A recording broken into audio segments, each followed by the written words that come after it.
All right, it's a big week in the markets, and as we're pushing deeper into December, things are going to get a lot more confusing. So let me give you my expectations for the week. Firstly, we're looking at a no news Monday, which is why the market has been moving extremely slowly today. However, from today onward, it becomes one of the heaviest news weeks of the month. Tuesday, we have things to do with the BOJ. Now, if you don't know, Japan is one of the only major banks still experimenting with exiting negative interest rates. Basically, that just means they have a lot of volatility behind what they say, and their news can really impact the market. If you're trading JPY pairs, that is. Tuesday night, we also have employment change for the US, so I won't be trading then. Similarly, Wednesday, JOLTS, job openings, and employment costs, so I also won't be trading that day either.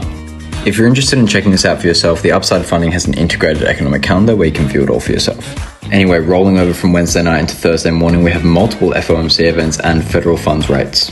This is some of the biggest news that we're going to be getting in December, mostly the year, so don't trade.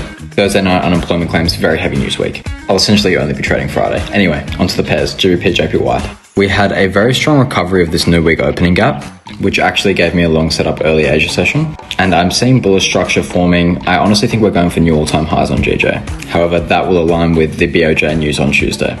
Potentially retracement shorts, but overall longs. Gold has spent the last week or two consolidating very badly and coming into the thinning liquidity of December. I don't see this changing anytime soon. I think we're going to have a lot of consolidation.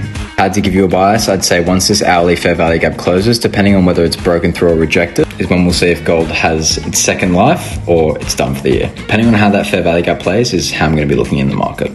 Please avoid the midweek news. Trading news is no better than gambling, especially on these massive high impact news. If you want to preserve your capital, I advise you to do so. Otherwise, Friday's your day. Very heavy news week. Stay safe. Happy trading.